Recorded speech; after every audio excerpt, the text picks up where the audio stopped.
예, 가장 뜨거운 쟁점을 두고 여야의 대표 토론자들이 정면으로 맞붙습니다. 오늘의 주제는 명태균, 김영선 1심 무죄 파장입니다. 자, 바로 시작하겠습니다. 서양호 정치와 사람연구소 소장님, 윤용근 국민의힘 미디어 대변인님, 전수미 민주당 대변인님 나와 계십니다. 안녕하세요. 안녕하십니까. 안녕하세요. 예, 어제 1심 선고가 있었는데요. 명태균, 김영선 모두 다 1심에서 무죄를 받았습니다. 정치자금법 등의 위반 혐의였는데 무죄를 예상하셨는지 결과를 어떻게 보셨는지 간단하게 먼저 듣고 시작하겠습니다. 소장님. 너무 막스마라스럽다는 막스마라스럽다.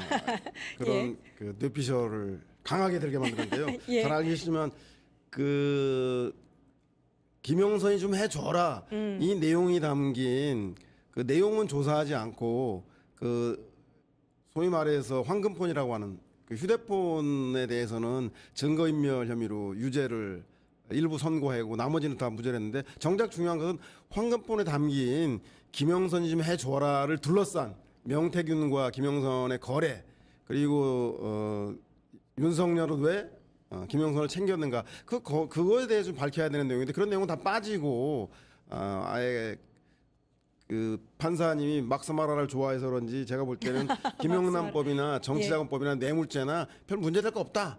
뭐 이렇게 생각해서 이렇게 무죄를 내린 건지 몰라도 상당히 개탄스러운 그런 재판 결과라고 생각이 듭니다. 예, 개탄스럽다까지 말씀을 해주셨는데 대변인님.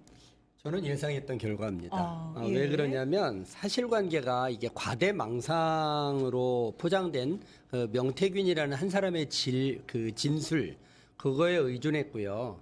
그 사실은 녹취록의 일부만 가지고는 전체를 입증한다는 것은 법원에서 불가능합니다. 법원은 재판 단계 가면 오로지 증거를 가지고 이제 판단을 내려야 되는데 사실 뭐 명태균의 폭로는 참 요란했지만 법원에서 증거를 가지고 판단해 보니 공천거래도 없었고 정치자금법 위반도 없었다. 이것이 오늘의 결론입니다. 아, 그렇군요.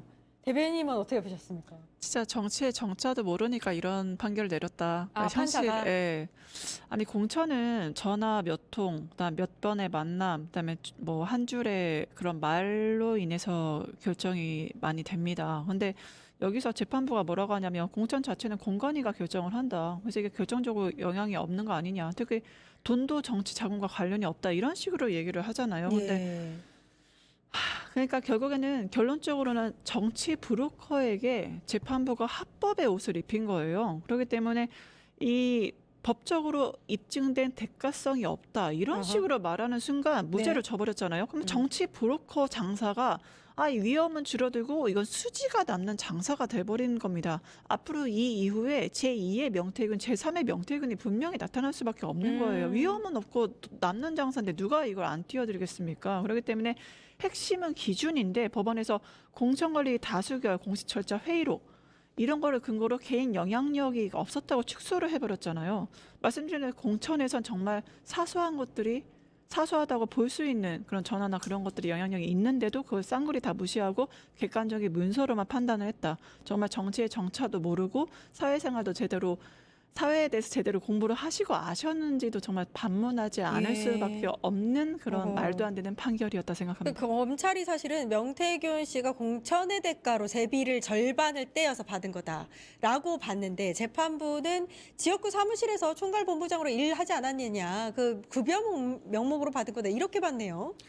우리 막스마라 판사께서 그렇게 판단했는지 몰라도 누가 정치자금 줄 때 그 봉투에다가 정치자금 이렇게 써서 줍니까? 네, 네. 다 아시다시피 예. 삼자위에서 기부를 하기도 하고 또 급여나 다양한 형태로 또 대가성이 없다라고 하면서 전달되기도 하는데 중요한 것은 그 돈의 명목이 중요한 게 아니라 그 돈의 실질적으로 어디에 쓰였냐가 대단히 중요하지 않겠습니까?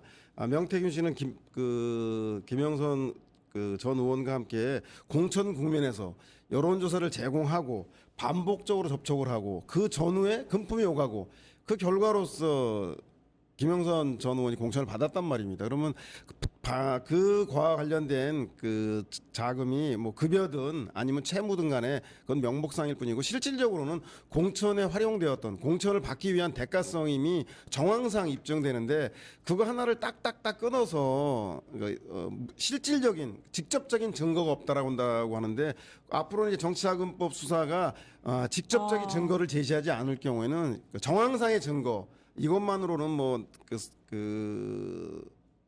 그 유죄를 추정하기 어렵다라는 건데 이렇게 되면 앞으로 정치자금법과 관련된 그 다툼들이 아주 대단히 많아질 것 같고요. 특히 무엇보다도 정치자금법을 규제한 국민들의 당시 정치 개혁의 열망, 정치 변화를 바라는 국민들의 그 상식적인 판단과 완전히 동떨어진 판결이기 때문에 앞으로 법원 개혁을 하고 이 뭐 전문성 있다는 사법부가 어떻게 국민 상식만도 못하지? 라고 하는 비판과 함께 법원 개혁에 있어서 배심원 제도를 강력히 도입해야 한다라는 목소리가 커지는 계기가 되지 않을까 생각이 듭니다. 재판부가 좀 문제가 있다라는 말씀을 계속해서 하고 계신데 사실 정치자금법상 누구라도 특정인을 추천하거나 이제 해서 그 대가로 뭔가 정치 자금을 받거나 할 수는 없지 않습니까? 당연히 안 되는 거고요. 아까 우리 대변인님께서 정치의 정자도 모르는 판사가 재판을 했다 이렇게 말씀하셨는데 예. 재판장은 정치의 정자도 몰라야 됩니다. 재판장이 정치를 아는 순간 그거는 정치적 판결이 나오는 거기 때문에 재판장은 증거만 가지고 판단결을 내려야 되는 것이고요. 또 특히나 이 사건에서 보면 그 가능성, 그러니까 공천에 영향을 미쳤을 가능성만 가지고 어떤 결론을 내리면 이건 큰일 납니다. 법원에서는 대가성의 입증이 굉장히 중요했던 부분이었고요. 가능성과 대가성의 입증 부분을 엄격하게 구분을 한 겁니다. 그렇기 때문에 이거는 검찰이 좀 처음부터 무리해서 정치적 해석을 통해서 기소를 했던 것이 문제가 됐던 것이지 어떤 재판장의 결론이 내 마음에 들면 좋고 그럼 물론 뭐 정치적 우리가 평론을 할 수가 있지만 그러나 판결 결과에 대해서는 내 마음에 들면 괜찮고 내 마음에 들지 않으면 그걸 비판하고 재판부까지 그 부분에 대해서 좀 공격을 하는 건 좀 무리가 아닌가 그렇게 생각합니다. 예. 우려가 좀 되는 게 김건희 씨의 1심 선고 있지 않습니까? 그때도 이제 명태균 씨가 김건희에게 준 여론조사라든지 뭐 이런 것들이 공천 대가로 한 정치자금법 위반이 아니다. 무죄를 선고했단 말입니다. 그 논리가 그대로 명태균, 김영선에게도 간 것 같아서 그럼 계속해서 앞서서 이제 나중에 이제 이어질 다른 판결에도 영향을 미치지 않을까 싶습니다. 네, 결국에는 가이드라인을 준 거죠. 선은 넘지 말고 선 밑에서 열심히 뛰어라. 그럼 무죄 줄게. 이런 식으로 줬다는 점에서 말씀을 드리고 싶고 공천은 뭐 공관위 뭐 토론 평가 다수결로 인정되니까 이 영향 가능성만으로도 공천 대가성 입증이 부족하다 이렇게 해버린 거잖아요. 그러니까 아까 정치를 몰라야 한다고 하셨는데 정치를 알아야죠. 공천에 실질적으로 영향력을 행사하는 건 말씀드렸다시피 전화 한 통, 그다음에 한 줄, 누군가의 메시지라니까요. 그런 공천에서 어떤 것들이 실질적 영향을 미치는지 아셨다면 이런 판결이 대가성 입증에 대해서 이러한 판결이 나올 수가 없는 거고요. 실제 공천 과정을 정말 모르시는 거고요. 그렇기 때문에 그 무죄라는 게 굉장히 정교해 보이지만 전 정치적으로 엄청나게 위험한 시그널을 던져준 판결이다. 영향력을 행사해도 결정적인 문서로 증거가 남지 않으면 아무 문제 없다. 정치 브로커들 열심히 활동하시라. 독려하는 가이드라인을 줬다는 점에서 시그널을 줬다는 점에서 저는 이거는 존재하지 않아야 될 판결이 나왔다 이렇게 생각합니다. 그러니까 제가 궁금한 건 사실 윤석열이나 오세훈도 비슷한 내용으로 기소가 된 상태예요. 무상으로 여론조사를 받고 그 대가로 뭔가 공천을 줬다거나 어떤 뭐 이렇게 거래가 있었다라는 식의 재판들이 지금 이어지고 있는데 계속해서 이런 선고들이 나오면 혹시 영향을 미치지 않겠느냐 우려가 있는 건 사실입니다. 그렇죠. 그 일각에서는 뭐 검찰의 논리가 무너졌다.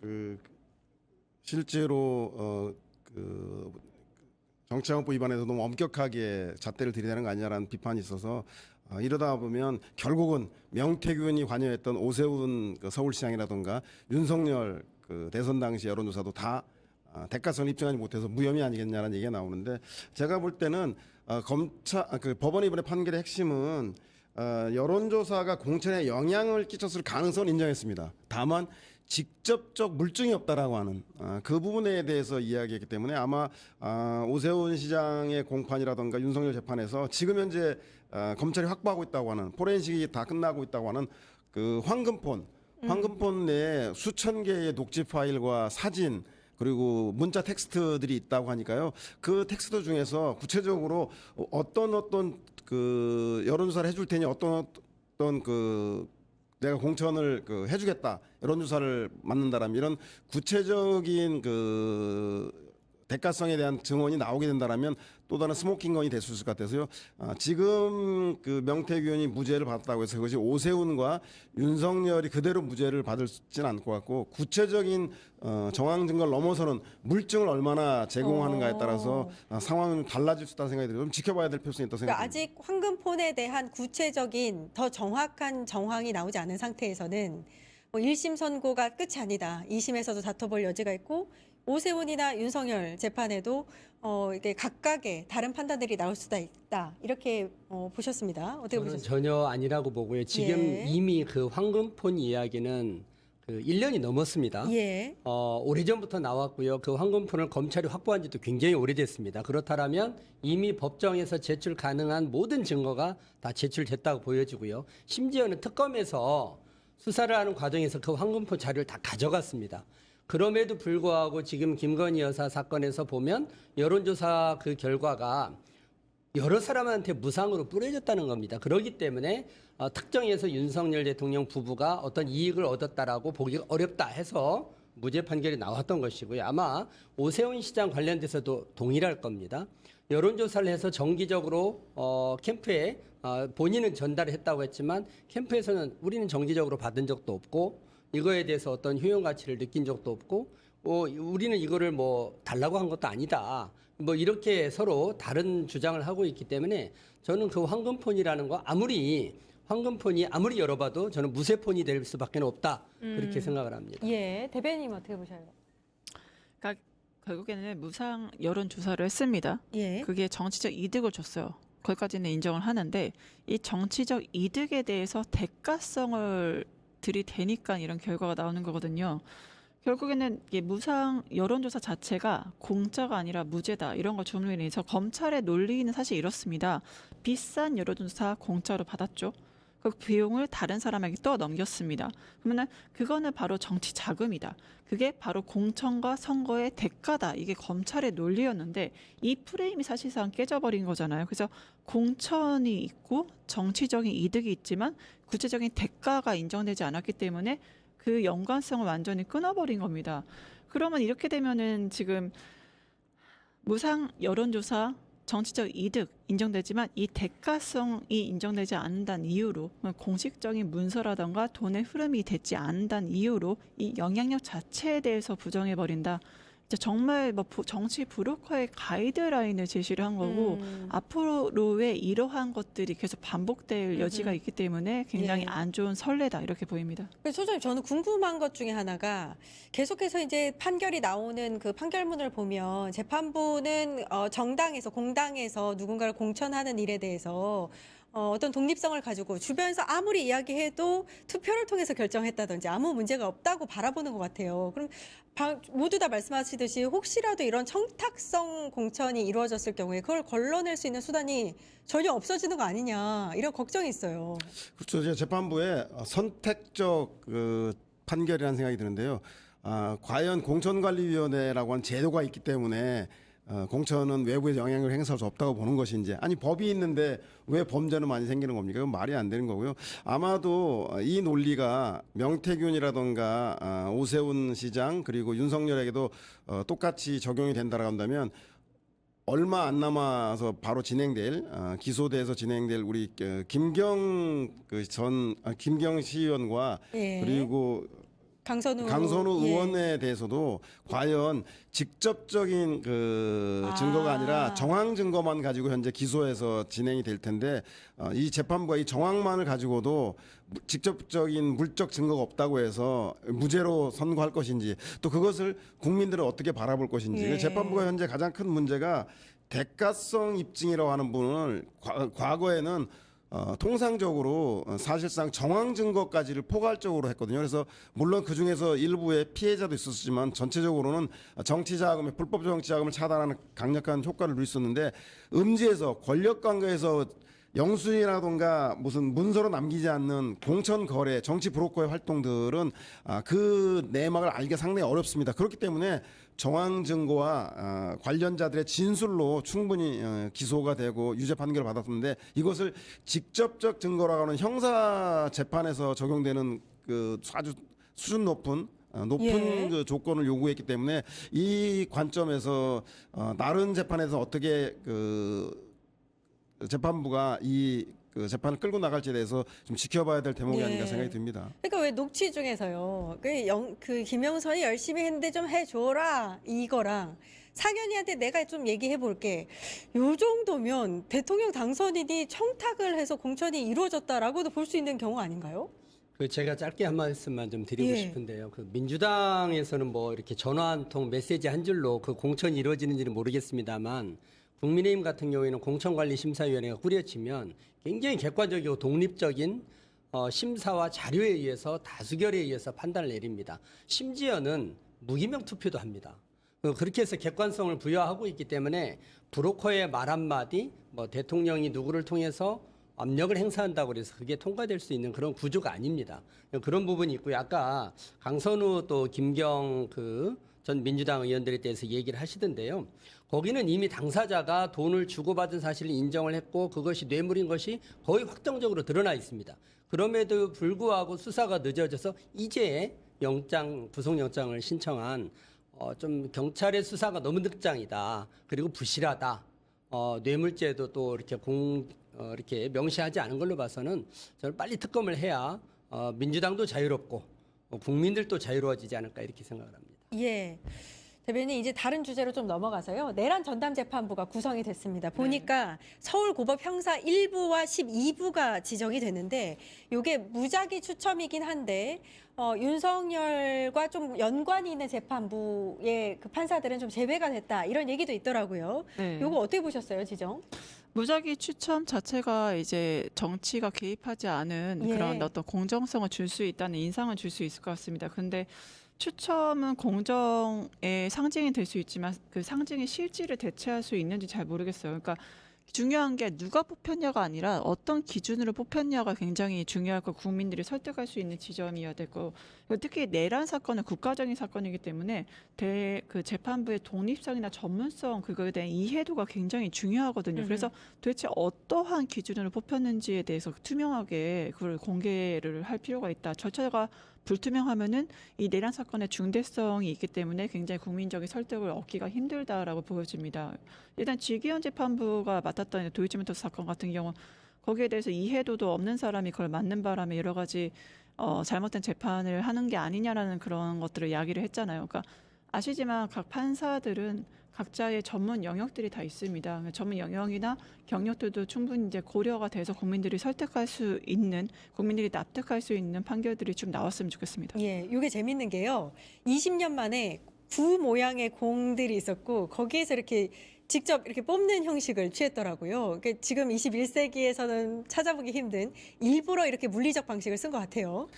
사법 불신의 단적인 그 상징이죠. 예. 이 첨단 시기에 구슬에 번호를 써서 소위 말해 모자에 넣어서 안 보이는 데서 무작위로 뽑는다는 얘기인데 국민들이 얼마나 사법 불신이 심각하면 그런 웃지 못할 방식으로 재판부를 선정하겠습니까? 그래서 오히려 그런 그 국민들의 그 불신을 그런 기술로서 대체하려고 할 것이 아니라 제가 볼 때 사법부가 이 내란 재판에 대해서 처음부터 그 비상계엄에 대해서 빨리 그 불법성을 인정하지 못한 문제라든가 그리고 윤석열에 대해서 중간에 구속을 취하해서 석방해 준 점이라든가 이런 과정상의 사법부가 먼저 진솔한 자기 사과와 더불어서 앞으로 전담 재판부에 대해서 일절 그 대법이라든가 법원 행정처에서 개입하지 않겠다라고 하는 현실적인 그 국민들이 눈높이에 재판을 보이는 걸 통해서 그것이 가능한 것이지 무슨 그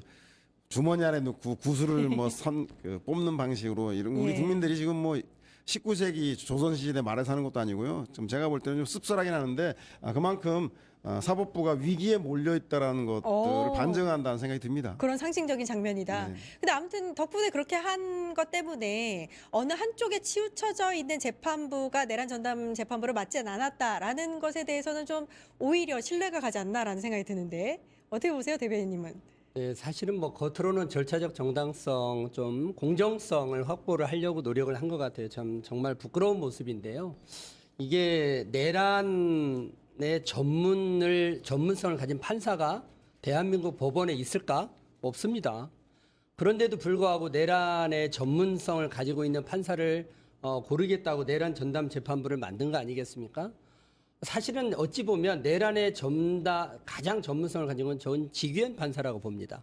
그런데도 불구하고 이 사건의 본질은 내란 전담 재판부라는 거는 입법부가 사법부를 못 믿겠다고 하면서 그 재판부를 구성하는 법률을 따로 만들었어요. 특별법을 통해서 개별 사건에 대해서 특별법을 만들어서 자기 입맛에 맞는 재판부를 구성하려고 했는데 그게 이제 실패하는 모양새를 가져갔습니다. 저는 이거는 이미 사법부의 독립성을 훼손하는 그 본질적 헌법 파괴 행위가 잠재되어 있기 때문에 어떤 방식으로 재판부를 구성하든 누가 그 재판을 담당하든 아마 정치권의 공격은 저는 계속 이어질 거라고 봅니다. 예. 일단은 내란 전담 재판부 그 특별법에 의하면 지금 어떤 재판을 맡고 있는 재판부는 그대로 그 재판을 네. 이어간다라고 되어 있기 때문에 윤석열이라든지 김용현 재판에 있어서는 계속해서 지규현 재판장이 재판을 1심을 맡을 거예요. 오늘 보니까 23일자로 뭐 서울 북부지법인가요? 쪽으로 일단은 이제 옮긴다 자리를 인사가 났다 이런 결과가 나왔는데 이거는 어떻게 보고 계세요?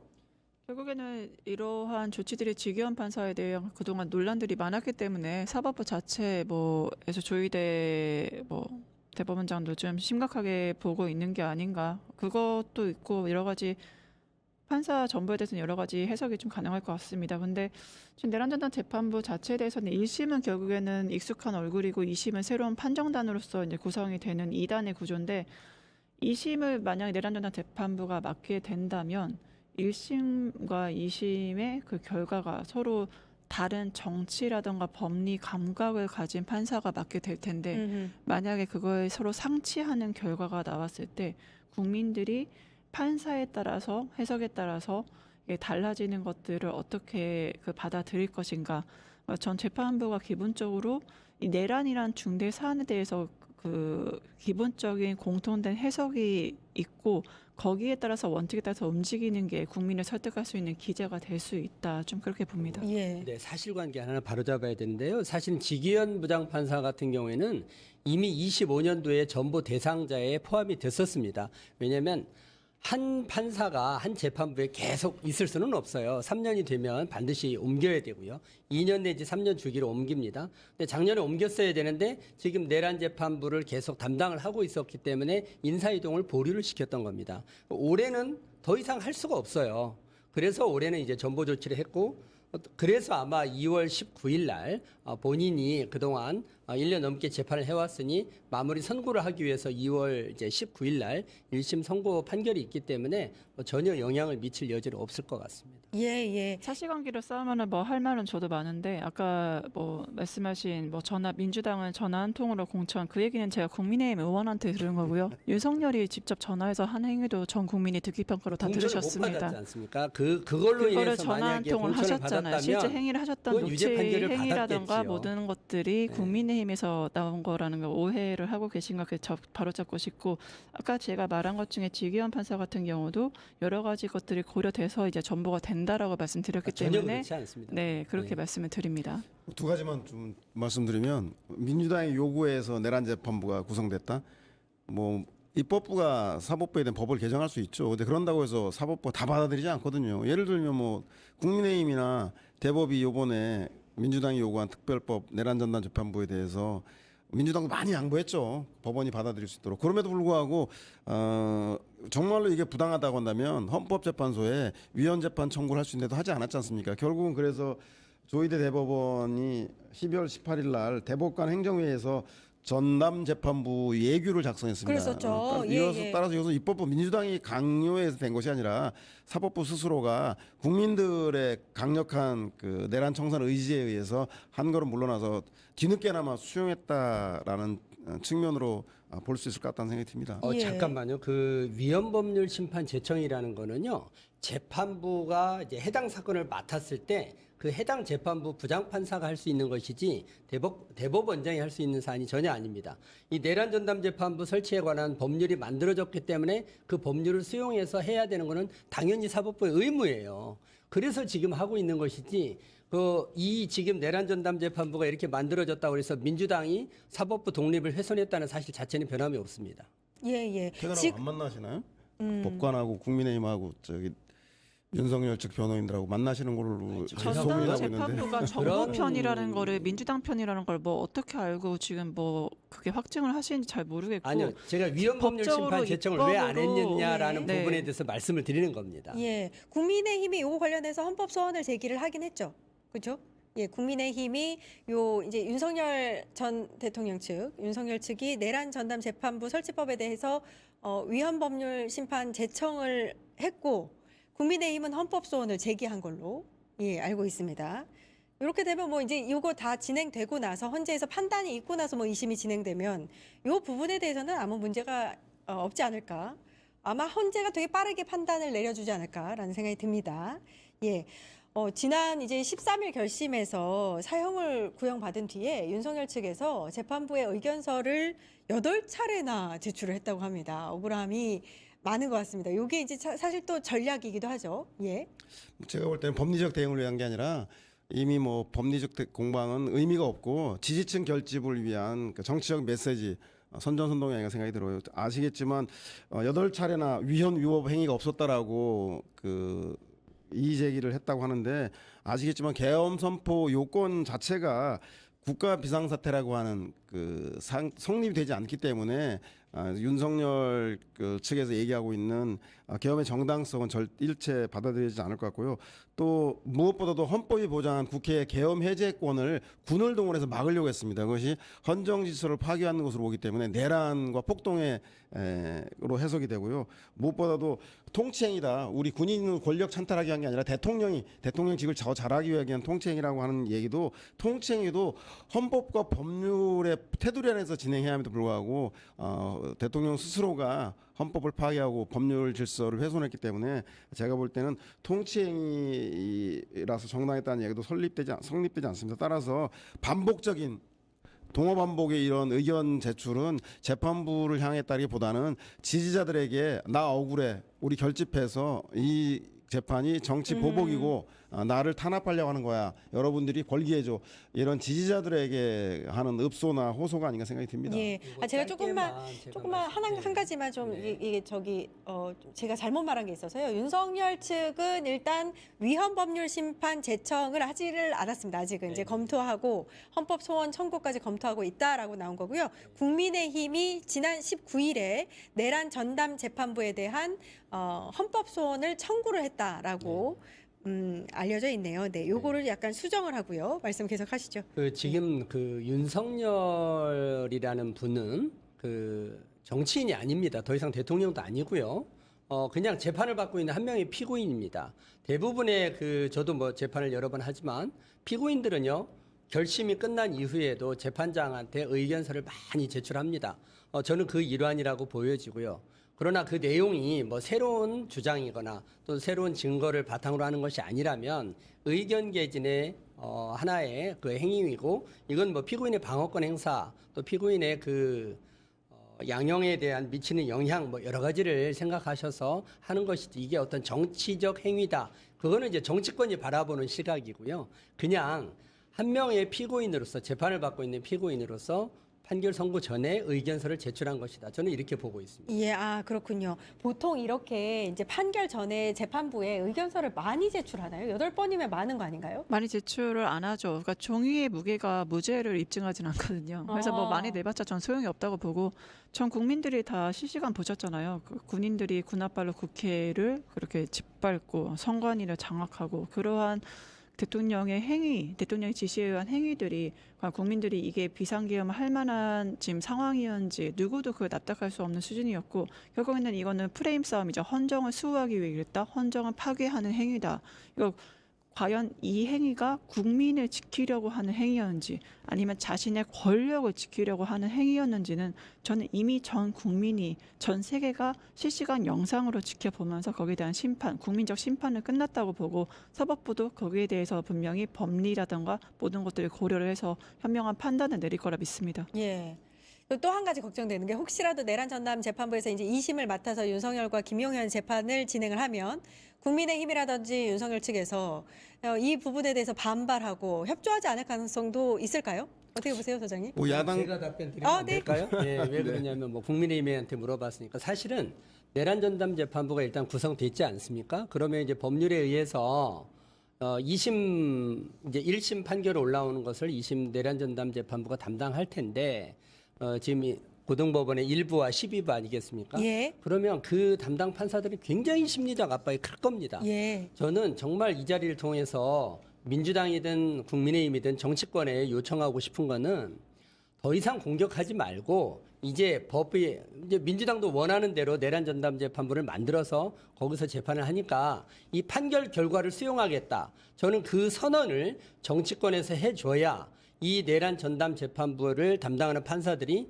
헌법과 법률에 의거해서 공정한 정말 냉정한 그런 판결을 내리지 않을까 그렇게 생각을 합니다. 예. 정부에 종사할 것이다. 내란 전담 재판부가 따라서 정부 편이기 때문에 그 결과가 우리한테 불리하면 받아들이지 않겠다라고 야당이 이제 프레임 공격을 하는 것 같은데요. 전혀 그렇지 않다고 제가 말씀을 드린 겁니다. 아니, 오히려 그렇게 얘기를 하고 있는데 뭐 정치권에서는 그렇게 하지 않다고 그렇지 있습니다. 않습니다. 두고 보십시오. 정부에 국민의힘에서는 종사할 것이라고 국민의힘에서는 하는데. 그 판결 결과를 절대 네. 다 수용한다고 할 것이지 뭐 민주당이 마음에 안 들어서 혹시 이거 그러니까요, 잘못된 거야라고 하지 않으면 저는 그걸 정치권에서 선언을 해줘야 된다. 수용이나 거부는 그 피해자의 권리가 아니라요.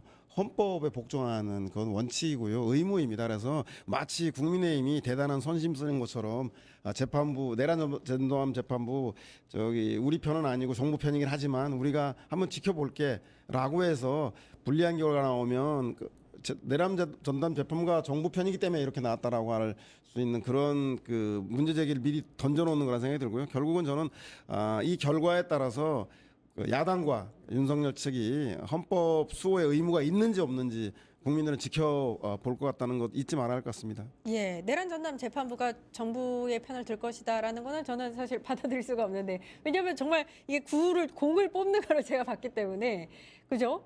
이게 무작위로 뽑는 걸 우리가 보지 않았습니까? 그럼 전체 재판부가 전부 다 뭐 이제 정부 편이냐라고도 할 수 있는 거기 때문에 예, 대변인님은 어떻게 생각하시는지? 그러니까 국민의힘이 지금 극우 유튜버에게 장악이 돼 있잖아요. 그 도파민하고 뇌피셜로 머릿속이 가득 차신 것 같아요. 그래서 뭐라고 얘기하냐면 정권 종속 재판부, 정치 재판 얘기하시는데 굉장히 합리적이고 건설적인 걸 제시하셨던 보수의 대표 국민의힘이 아니었으면 왜 이렇게 망가질 대로 망가지고 추락할 대로 추락했는지 굉장히 안타깝고요.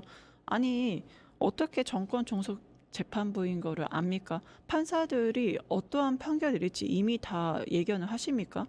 뭐 정말 너무나 심한 뇌피셜이다. 정치 재판? 그러면 이미 우리는 어떤 결과가 나오더라도 안 받아들이기로 당론을 결정을 하신 건가요? 전 국민의힘의 이런 태도 자체가 이미 승복하지 않는 듯한 이미 여지를 남겨두고 우리한테 불리하면 승복 안 해야지. 승복 절대 안 할 거야. 이거는 정치 재판이라고 할 거야. 그런 여지를 이미 만드시는 거잖아요. 굉장히 비열하고 불합리하다. 좀 그런 모습 안 보이셨으면 좋겠고 민주당에서 뭐 승복 선언해라?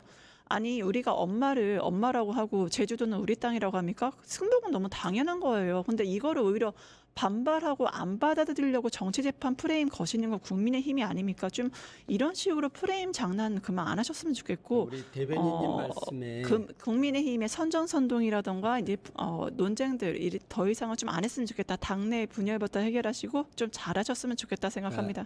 제가 짧게 반박했습니다. 우리 대변인님은 지금 유튜버 한 명을 국민의힘과 동일시시켜서 마치 유튜버 한 명 누군가가 이야기한 걸 국민의힘이 그렇게 했다라고 지금 방송에서 전달하시는데 그거는 사실관계를 왜곡하는 거고요. 그러면 김어준 씨 말 한마디가 민주당의 말입니까? 민주당의 당론입니까? 전혀 그렇지 않습니다. 그러니까 유튜버 한마디를 왜 민주당이 그거에 흔들려서 그렇게 정치적으로 판단하는지는 모르겠습니다만 김어준 씨 말이 민주당의 당론이 아니듯 어느 유튜버, 극우 유튜버든 무슨 유튜버의 한 말이 예. 국민의힘의 당론이 될 수 없습니다. 연결이 안 됩니다. 알겠습니다. 여기까지 하겠습니다. 서양호 정치와 사람연구소 소장님, 윤용근 국민의힘 미디어 대변인님, 전수미 민주당 대변인님 고생해 주셨습니다. 감사합니다. 감사합니다. 예. 이어서 방송되는 끝내주는 경제 100회 특집이 있는데요. 코스닥 3000시대 이끌 벤처 스타트업을 만난다라는 주제로 방송이 됩니다.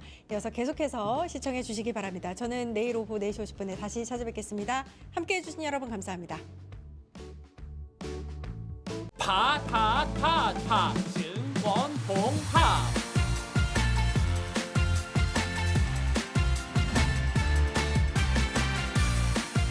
이제 저녁 8시 30분 퇴근 후 퀴즈 한판 혼자 하지 마세요. 같이 해요. 매일 저녁 8시 30분 많은 참여 바랍니다.